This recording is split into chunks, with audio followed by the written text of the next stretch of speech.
जय हिंद साथियों, नमस्कार। आप सभी साथियों का एक बार पुनः आपके अपने YouTube चैनल पर स्वागत है। आप सभी साथियों को मेरा प्यार भरा नमस्कार। थंबनेल में आप लोग देख ही लिए होंगे कि जो पेट की हम लोगों की स्टैटिक जीके की श्रृंखला चल रही है, बहुत ही शानदार श्रृंखला चल रही है। उम्मीद और विश्वास है चीजें आप लोगों को समझ में आएंगी। वो आज का हम लोगों का इसमें एक टॉपिक है, आप देखेंगे पेट के सिलेबस में। कोई जरूरी नहीं है कि पेट के सिलेबस में ही ये काम देगा, सभी भर्ती परीक्षाओं के लिए शानदार टॉपिक है। आप देख रहे हैं भारत के राज्य एवं केंद्र शासित प्रदेश का एक टॉपिक है, जहां से 1-2 सवाल आना ही आना है। टोटल 10 क्वेश्चन आएंगे उस स्टैटिक जीके के। तो इसमें ये वाला जो चैप्टर है वो भी कहीं ना कहीं अपने आप में परिपूर्ण है। तो चलिए आइए हम लोग देखते हैं फटाक से उन राज्यों के बारे में, उन केंद्र शासित प्रदेशों के बारे में कि भारत के राज्यों में की अगर हम लोग बात करें तो हमारे भारत में जो राज्यों का गठन हुआ है वो किस आधार पर हुआ है? भाषाई आधार पर। तो भारत में राज्यों का जो गठन हुआ है वो किस आधार पर हुआ है? तो भाषाई आधार पर। किस आधार पर हुआ है? भाषाई आधार पर। भाषाई आधार की अगर हम लोग बात करें कि भाषाई आधार पर हुआ है, भाषाई आधार पर हुआ है, तो भाषाई आधार पर हुआ है तो टोटल कितने राज्य हैं वर्तमान में? तो 28 राज्य हैं। लेकिन सबसे पहले भाषाई आधार पर गठित होने वाला जो हमारा राज्य था वो कौन था? आंध्र प्रदेश। तो पहला राज्य जो था, पहला राज्य जो था वो क्या था? आंध्र प्रदेश। पहला कौन था? आंध्र प्रदेश। भाषाई आधार पर गठन होने वाला भारत का पहला राज्य था आंध्र प्रदेश। उसके बाद 7वां संविधान संशोधन हुआ 1956 में, जिसमें कितने राज्य हो गए? जब 7वां संविधान संशोधन हुआ, 7वां संशोधन, अब 7वां संशोधन कब होता है? तो 7वां संशोधन होता है 1956 में। 1956 में राज्य पुनर्गठन आयोग बना और जब इसमें आया तो उस टाइम कितना राज्य थे? उस टाइम 14 राज्य थे। और कितने यूनियन टेरिटरी थे? तो उस टाइम 6 यूनियन टेरिटरी थे। कितने यूनियन टेरिटरी थे? 6 यूनियन टेरिटरी थे। अब उसके बाद क्या हुआ कि आज वर्तमान में इसकी स्थिति क्या हो गई है? तो वर्तमान की अगर बात करें तो वर्तमान में कितने राज्य हो गए हैं? 28 राज्य हो गए हैं। 28 राज्य। अब ये वर्तमान की जो बात कर रहा है, अभी ये हम 2023 की बात कर रहे हैं।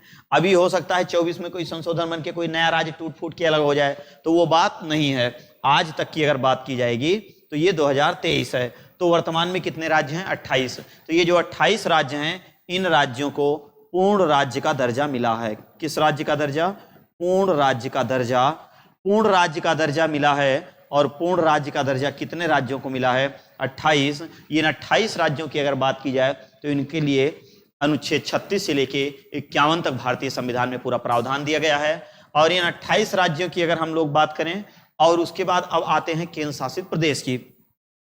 सवाल ये बनता है कि केंद्र शासित प्रदेश बनाने की जरूरत क्यों पड़ी? सबसे पहले इसको देखिए, केंद्र जब हमारे यहाँ ऑलरेडी साधारण राज्य हुआ करता था तो अलग से केंद्र शासित प्रदेश बनाने की जरूरत क्यों पड़ी? और वो केंद्र शासित प्रदेश जो आज वर्तमान समय में हैं वो कौन कौन से हैं? तो आइए हम लोग पहले फटाक से उसको देख लेते हैं। हमने आपको ये पहले से ही बता दिया था कि भारत के जितने राज्य हैं वो सारे के सारे राज्य और राजधानी आपको याद ही करना होगा। कौन कौन सा राज्य किस राज्य की सीमा से स्पर्श करता है, ये तो आपके लिए सबसे महत्वपूर्ण होगा। तो हम बात करते हैं किसका? यूनियन टेरिटरी का। किसका बात करते हैं? यूनियन टेरिटरी का। मतलब कि केंद्र शासित प्रदेश का गठन। तो केंद्र शासित प्रदेश का गठन कैसे हुआ है, किस आधार पे हुआ है और कहां कहां पे वो हैं, उनके बारे में हम लोग देखते हैं। केंद्र शासित प्रदेश, यूनियन टेरिटरी। केंद्र शासित प्रदेश वर्तमान में कितने हैं? तो 8 राज्य हैं। 2023 की बात कर रहे हैं। अभी कल कोई संशोधन हो जाए तो बदल जाएगा। केंद्र शासित प्रदेश 8 हैं और इन 8 केंद्र शासित प्रदेशों की स्थिति कहां कहां है तो ये हम मैप के माध्यम से आपको दिखाने का प्रयास कर रहे हैं। मैप के माध्यम से चीजें आप देखेंगे तो आपको बहुत कुछ इसमें तैयार हो जाएगा। और हम बार बार आपको समझाते रहते हैं कि आप लोग जो है कि मैप के ही माध्यम से चीजों को आप करिए। देखिए, अगर आप मैप के माध्यम से देखेंगे तो आप जो है कभी नहीं भूलेंगे। और इसमें पहला राज्य आप देखिए, सबसे पहले हम लोग बनाते हैं राज्यों का बात। तो यहां पर एक राज्य है, ये एक गोली ढनाना यहां बना देते हैं, दूसरा गोली ढनाना यहां बना देते हैं। और भैया जो सबका गोलियों का गोली है, गोलियों का गोली नहीं, गोलियों का गोला है, ये आपका सबसे बड़ा है। ये आपका सबसे बड़ा है, ये है दिल्ली मुख्य। और उसके बाद यहां पर एक और गोली ढनाना है। एक गोली ढनाना यहां है और एक गोली ढनाना यहाँ है। अब ये दोनों क्या हो गया है, एक हो गया है।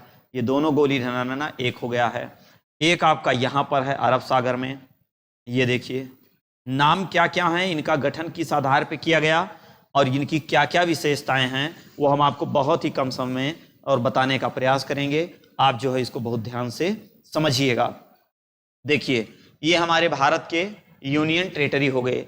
ये हमारे भारत के क्या हैं, यूनियन टेरिटरी। तो यूनियन टेरिटरी की अगर हम लोग बात करें तो यहाँ पर 1 नंबर पे हो गया, ये 2 नंबर है, और ये भैया 3 नंबर है, ये 4 है, और ये 5 है, ये 6 है, और ये 7 है, और इधर 8 है। कितने यूनियन टेरिटरी दिख रहे हैं आपको, 8। इधर आपका बंगाल की खाड़ी है और इधर है अरब सागर। ये है पश्चिमी तट, सॉरी पूर्वी तट, और ये पश्चिमी तट। पूर्वी तट पर कौन सा केंद्र शासित प्रदेश है, तो पूर्वी तट पर आपका ये पुडुचेरी है, और पश्चिमी तट पर आपका कौन सा है, तो दमन दीव एवं दादर नागर हवेली है। चलिए इनके नाम हम फटाक से लिख देते हैं। पहले का जो है ये है लद्दाख। पहले क्या था, ये जम्मू कश्मीर था, लेकिन जम्मू कश्मीर था एक समय था कि वही हाल है, तुम चलाते रहो पत्थर और हमने हटा दिया 370। तो वही स्थिति यहाँ हुई कि तुम चलाते रहो पत्थर, हट गया 370 और ये बन गया कि यूनियन टेरिटरी, केंद्र शासित प्रदेश। और ये वाला कौन सा राज्य है, तो ये है J&K। ये कौन सा है, J&K। और ये आपका दिल्ली है, जिसको क्या कहते हैं, यूनियन टेरिटरी के बाद। उसके बाद इधर आपका कौन सा राज्य है, तो ये है आपका चंडीगढ़। कौन सा राज्य है, चंडीगढ़ है। उसके बाद यहां पर जो 2 गोली ढनाना था, ये 2 केंद्र शासित प्रदेश था।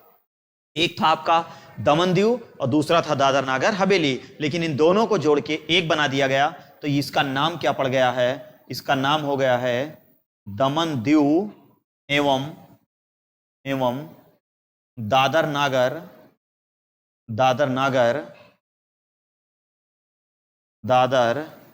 नागर हवेली। दमन दीव एवं दादर नागर हवेली। उसके बाद आता है नाम किसका नाम आता है लक्षद्वीप का। नाम किसका आता है, लक्षद्वीप का। यह है आपका लक्षद्वीप। उसके बाद क्या नाम आता है, उसके बाद नाम आता है पुडुचेरी का। नाम किसका आता है, पुडुचेरी का। नाम आता है अंडमान निकोबार द्वीप समूह का।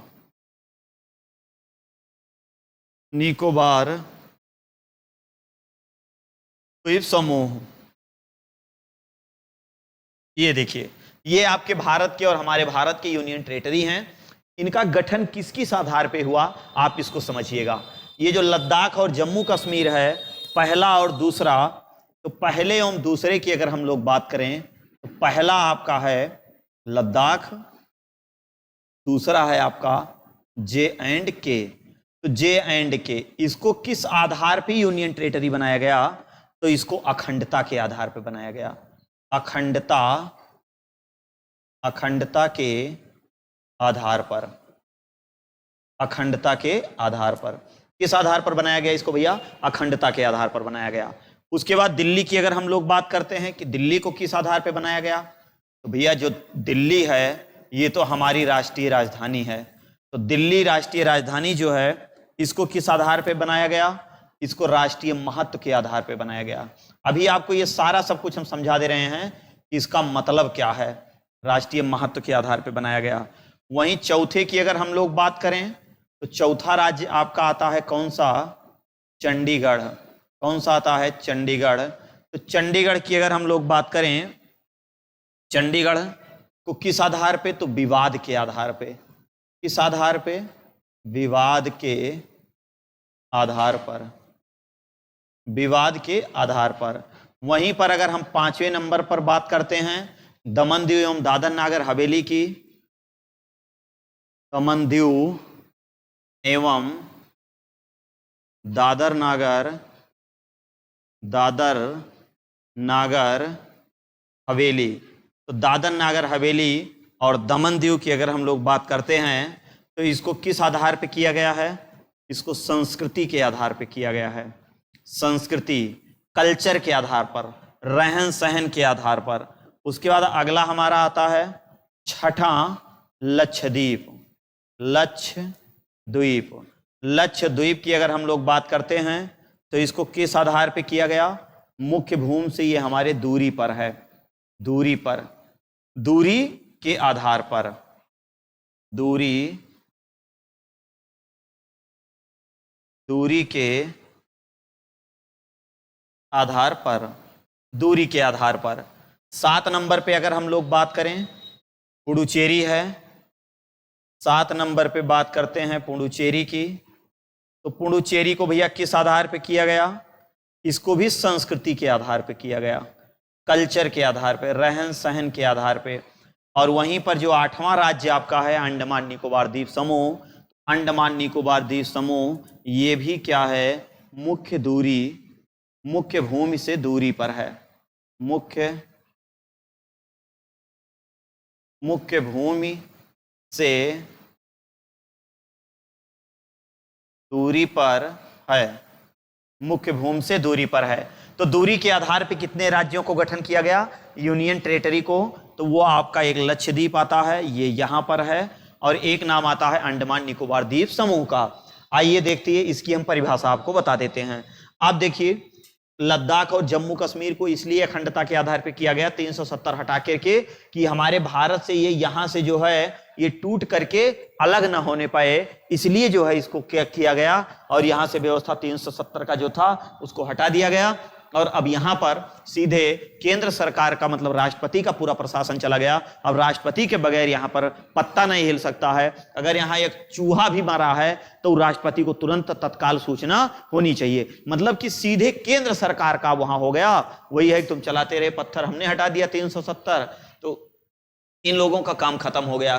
तो ये अखंडता के आधार पे नहीं थी, हमसे टूट करके अलग हो जाता तो कहीं ना कहीं हमारे भारत का जो ताज था वो सब गड़बड़ हो जाता। दिल्ली क्या स्थिति है? दिल्ली को इस आधार पे किया गया राष्ट्रीय महत्व के आधार पे। अगर मान लीजिए इसको केंद्र शासित प्रदेश ना बनाया जाता और ये पूरे भारत की क्या थी? राजधानी थी, तो अगर प्रधानमंत्री या भारत का कोई महामहिम किसी विदेशी प्रमुख को अगर वो बुलाता कि आप दिल्ली में आइए और आज हम लोग जो है लाल किला के सामने बैठ के अपना बातचीत आराम से करेंगे, उस लाल किला पे तत्कालीन जो मुख्यमंत्री रहता वो जाके पहले कुर्सी लगा के बैठ लेता। मान लो विरोधी दल का नेता होता, वो पहले बैठ जाता वहां। अब पता चला मोदी जी जिसको बुलाए हैं वो आए और पता लगा उनको बैठने को वहां जगह ये नहीं, वहां ऑलरेडी बुक है। अब भैया जब पूर्ण राज्य का दर्जा मिल गया है तो बगैर उस राज्य की इजाजत के आप वहां घुस नहीं सकते हो, तो कहीं ना कहीं मोदी जी की हमारे भाई बेइज्जती होगी अंडरवर्ल्ड में। तो वही होगा महाराज की है तुम्हारे यहाँ गए थे जो है सीधे बैठने, तुम्हारे यहाँ का मुख्यमंत्री तुमसे श्रेष्ठ है। भाई ये चर्चा होगी कि नहीं होगी? इधर उधर की बात होगी तो कहेंगे ऐसा कुछ नहीं कहिए, इसको हम तुरंत चेंज कर दे रहे हैं। तब हमारे तत्कालीन प्रधानमंत्री ने जो भी उस टाइम रहा होगा, भाई रहने का मतलब संविधान सभा में यह संशोधन किया गया और उसके बाद जो है दिल्ली को क्या बना दिया गया? केंद्र शासित प्रदेश। अब दिल्ली को केंद्र शासित प्रदेश बना दिया गया, प्रशासन को छोड़ के बाकी सारी जिम्मेदारी मुख्यमंत्री की है। बिजली, वहां का खड़ंजा, नाली, नर्दा, इंडा, पंडवा, जतना, शिक्षा, सारी व्यवस्था किसकी है? मुख्यमंत्री की। लेकिन प्रशासन किसके हाथ में है? तो प्रशासन केंद्र सरकार के हाथ में है। मतलब राष्ट्रपति महोदय जो होंगे वो किसी अपने एक व्यक्ति को वहां पर भेजेंगे और वो शासन करेगा। हाँ, वहां पे मुख्यमंत्री भी हैं, वहां पर इसलिए मुख्यमंत्री हैं क्योंकि वहां की जनसंख्या ज्यादा है। तो आपके पुडुचेरी और दिल्ली दो ऐसे राज्य हैं, पुडुचेरी में भी सीएम है, ये देखिए यहां भी सीएम है और पुडुचेरी में भी सीएम है, यहां भी सीएम है। तो दो ऐसे भारत के राज्य हैं जहां पर सीएम भी हैं, लेकिन इन सीएम का अस्तित्व उतना नहीं है जितना और राज्यों के सीएम का है। यहाँ पे बस उतना ही है, बस नाली, नर्दा, पंडा, बिजली, पानी इतने काम करिए, बाकी यहाँ उपराज्यपाल होंगे, वो सारा सब कुछ यहाँ देखते हैं। तो हमारे राष्ट्र का महत्व ना कम हो इसलिए इसको यूनियन टेरिटरी बना दिया गया। अगला है चंडीगढ़ की। अगर हम लोग बात करते हैं तो चंडीगढ़ विवाद के आधार पे था। विवाद का मतलब क्या हुआ? जैसे एग्जाम्पल आप समझिए, ये है चंडीगढ़, इतना बड़ा चंडीगढ़ क्षेत्र है और इधर जो है पंजाब ने अपनी राजधानी बना ली और ये अपना चंडीगढ़ है भैया, ये चंडीगढ़, और इधर जो है हरियाणा ने अपनी राजधानी बना ली। अब दोनों जने को इसने बनाने के दे दिया और उसके बाद पंजाब कह रहा है ये मुझे चाहिए, और यार हरियाणा अलग मौसम बना रहा है, ये मुझे चाहिए। दोनों लोग आपस में टकरार कर लिए, है ना। ये तो भैया केवल खड़ा होने की जगह दिया था और आप जो है अब मेरा पूरा सब कुछ, मेरा साम्राज्य मांग रहे हो। जब दो राज्यों का आपस में विवाद होता है तो इसका निपटारा केंद्र सरकार करता है। तो केंद्र सरकार ने कहा एक काम करो, तो अपन विधानसभा इतने में बनाए हो, इतनी जमीन में ले जाओ, तो ये हमसे मतलब नहीं है, इधर बनाए हो तुम भी ले जाओ, लेकिन अब जो बची जमीन है इस पर मेरा अधिकार होगा, न रहा है बांस न बाजे बांसुरी। चलो भागो तुम लोग, दोनों लोग यहाँ से भागो, चलो हटो। अब दोनों लोग वहां से क्या कर दिए गए, भगा दिए गए। दोनों लोगों का आपस में विवाद ना होने पाए इसलिए चंडीगढ़ को क्या बना दिया गया, यूनियन टेरिटरी बना दिया गया।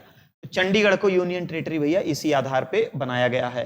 किस आधार पे, विवाद के आधार पे। किन दो राज्यों के विवाद का मामला था, तो यहां पर पंजाब और चंडीगढ़, पंजाब और हरियाणा। ये दमन दीव एवं दादर नागर हवेली और पुडुचेरी फ्रांसीसियों का यहाँ कब्जा था।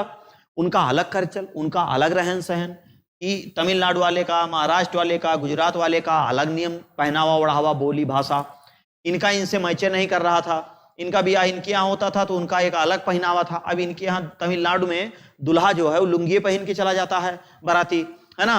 अब वहां ब्रिटेन में अलग कल्चर है, वहां से थोड़ा अंडरवियर पहन के चला जाएगा, वहां अंडरवियर है। लेकिन अब यूपी और बिहार में आप आ जाइए तो यहाँ ना लुंगी पहन के जाएगा ना अंडरवियर पहन के जाएगा। लुंगी अंडरवियर पहन जाने का सब बकलोल कहेंगे, तो यहाँ का एक अलग कल्चर है।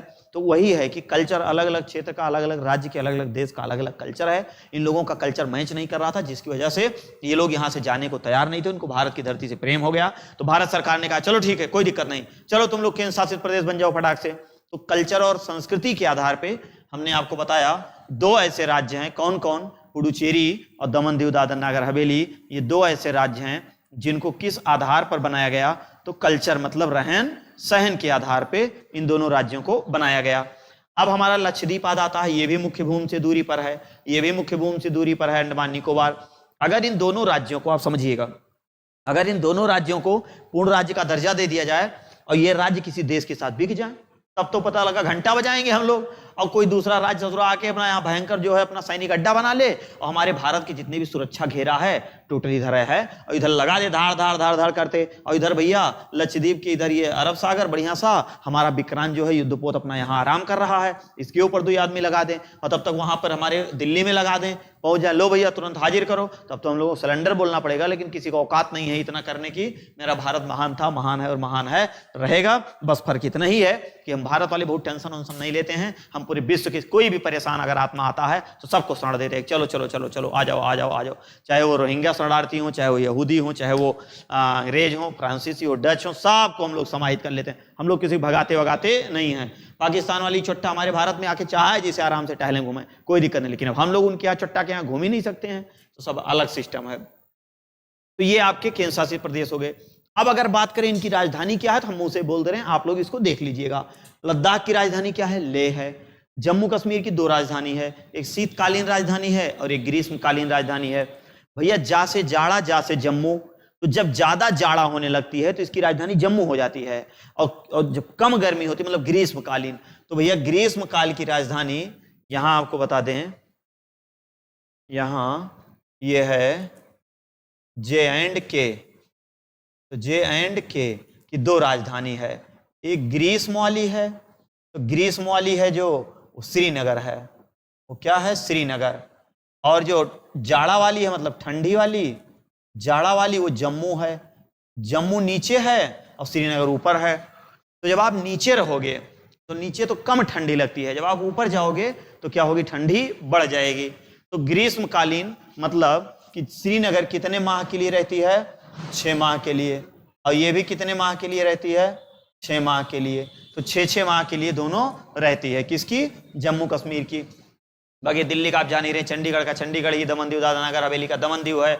लक्षद्वीप का क्वेश्चन पूछ लेता है, कवारती है, इसकी राजधानी क्या है भैया, कवारती। कवारती ये क्वेश्चन पूछता है, कवारती है। पुडुचेरी का तो पुडुचेरी है।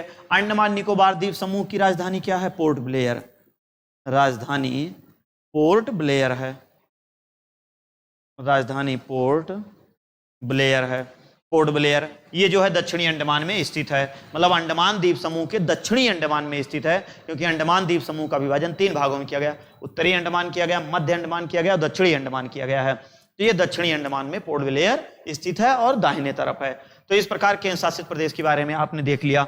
अब जो है 28 राज्यों के बारे में आपको देखना है, लेकिन 28 राज्यों के बारे में जो कुछ था हमने आपको बता दिया। 28 राज्यों का आपको क्या करना है, 28 राज्यों की राजधानी आपको याद करना है, कौन सा तटीय है कौन सा स्थलीय है ये आपको याद करना है। इससे पहली वाली क्लास जो आप देखेंगे पड़ोसी राज्य एवं देश सीमा, तो वहां पर हमने उसको बहुत अच्छे तरीके से बता दिया है। तो उम्मीद और विश्वास की चीजें आपको समझ में आ जाएंगी। यहां से आपको केवल उतना ही याद करना है, सभी राज्य कौन कौन से राज्य कहां कहां पर हैं। बाकी आपको यहां से याद करने की जरूरत नहीं है। हाँ, वो 28 जो राज्य हैं, इन 28 राज्यों कि सभी राज्यों की राजधानी आपको याद करना है, और कौन उसकी क्या स्थिति है, कहां पर है, कौन राज्य से। मान लीजिए अभी मध्य प्रदेश पूछ ले तो मध्य प्रदेश, अब इसको अब मैप में ही याद करना पड़ेगा। हम तो बता ही दे, कोई दिक्कत नहीं। तो मध्य प्रदेश कौन कौन क्षेत्र से घिरा है, छत्तीसगढ़ उसमें कौन कौन सा है। हाँ, इसका थोड़ा सा बता देते हैं, ये आप स्क्रीनशॉट ले लीजिए इसका।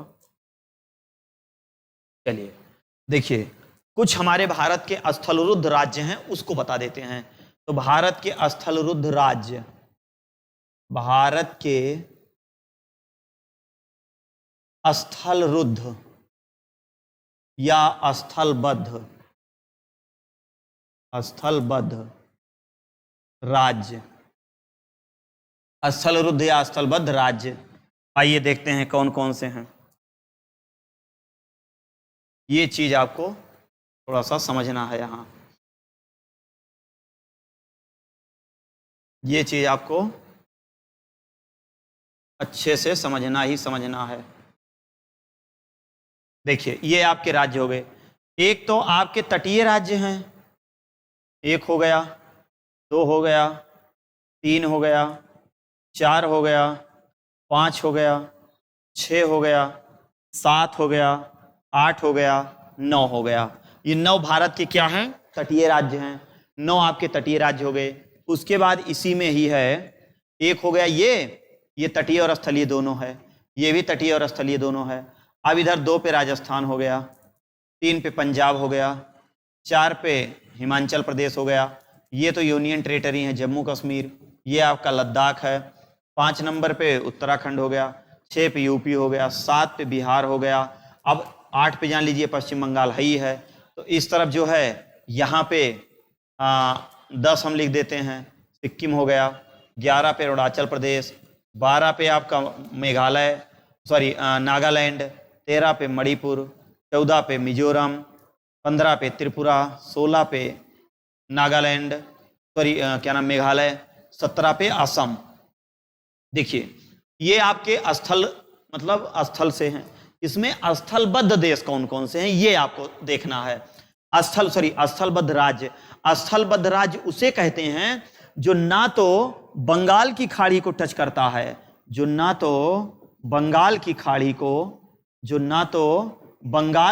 को टच करता है, और ना ही वो अरब सागर को करता है, अरब सागर को, और ना ही इधर देश हैं, ये स्थलीय देश हैं। इधर भी स्थलीय देश हैं, हमने पहले वाली क्लास में अच्छे से समझाया है, और इधर भी देश हैं। तो कहने का मतलब ये हो गया कि कुछ ऐसे भारत के राज्य हैं जो ना तो इन देशों को स्पर्श करते हैं और ना ही जलीय सीमा को स्पर्श करते हैं। तो आइए हम लोग देख लेते हैं वो कौन कौन से राज्य हैं, थोड़ा सा उसको आप अच्छे से समझिए। देखिए, यहां पर है एक हरियाणा, ये देखिए हरियाणा। अब हरियाणा एक ऐसा राज्य है, ये देखिए हरियाणा, ये किसी देश की सीमा को स्पर्श नहीं करता है। मध्य प्रदेश, ये देखिए मध्य प्रदेश, ये भी किसी को नहीं टच करता है, ये किसी भी देश को नहीं टच करता है। ये आपका छत्तीसगढ़, ये भी किसी को नहीं टच करता है, ये भी नहीं टच करता है। ये आपका झारखंड, ये भी किसी को नहीं टच करता है। और इधर आपका तेलंगाना, ये भी किसी को नहीं टच करता है। तो ये 5 भारत के ऐसे राज्य हैं, ये 5 ऐसे राज्य हैं जो स्थलबद्ध राज्य हैं, जो ना तो तटीय को स्पर्श करते हैं और ना ही स्थलीय को स्पर्श करते हैं। अब उसमें से 1 नंबर पे आपका है, ये देखिए 1 हो गया, 2 हो गया, 3 हो गया, 4 हो गया, 5 हो गया। चलिए इनका नाम लिख लेते हैं कौन कौन से हैं। इसका नाम है हरियाणा। अब हरियाणा की राजधानी तो हम नहीं बताएंगे, इसको कोई नहीं बताएगा, हरियाणा की राजधानी आपको रटना ही होगा।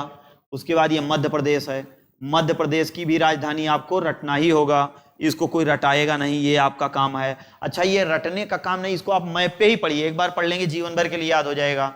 उसके बाद ये आपका कौन सा है, छत्तीसगढ़ है, छत्तीसगढ़ हो गया।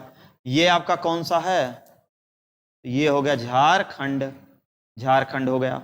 और ये आपका तेलंगाना हो गया, तेलंगाना क्या हो गया, तेलंगाना हो गया।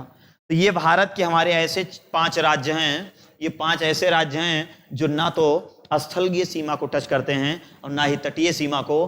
बाकी जो है चंडीगढ़ और चंडीगढ़ और दिल्ली, ये चंडीगढ़ और दिल्ली और प्लस दादर नागर हवेली, लेकिन अब दादर नागर हवेली इसमें मिल गया है, लेकिन वो अब भी नहीं आएगा, लेकिन अब उसके साथ ही जोड़ा जाएगा। तो इसके अलावा दिल्ली केंद्र शासित प्रदेश में है और चंडीगढ़ है, ये भी ना तो इन देशों को स्पर्श करते हैं और ना इन तटीय राज्यों को। तो आप देख रहे हैं कि ये 5 ऐसे राज्य हैं जो क्या करते हैं, ये किसी भी राज्य को स्पर्श नहीं करते हैं। बाकी जो सारे राज्य लिखे गए हैं इनकी राजधानी आप लोगों को पता होनी चाहिए। तो कुल मिला के यहाँ पर हम लोग जो राज्य के बारे में पढ़े, इस राज्य में 28 राज्य और ये 8 केंद्र शासित प्रदेश, 28 राज्य और 8 केंद्र शासित प्रदेश। देखिए 8 केंद्र शासित प्रदेश, इन 8 केंद्र शासित प्रदेशों का निर्माण किस आधार पे हुआ, कैसे हुआ, ये आपको हम बहुत अच्छे तरीके से बता दिए हैं। प्लस ये 28 राज्य की अगर बात करें तो ये 28 राज्यों को हमने पहले ही बताया भाषाई आधार पर गठन किया गया, और भाषाई आधार पर गठन होने वाला पहला राज्य जो था वो आंध्र प्रदेश था, वो हम आपको पहली क्लास में बता दिए। तो उम्मीद और विश्वास है कि चीजें आप लोगों को समझ में आई भी, और बहुत ही शानदार टॉपिक है। अभी इसके बाद जो अगला आपका जीके का टॉपिक हो नेक्स्ट वाली क्लास में हम लोग पढ़ेंगे। तो आप इसका स्क्रीनशॉट लीजिए, अच्छे से आप नोट्स बनाइए। अगर आपके और कोई सुझाव होंगे तो आप लोग उसको कमेंट बॉक्स में जरूर दीजिएगा। मिलते हैं नेक्स्ट क्लास में, तब तक के लिए जय हिंद, वंदे मातरम।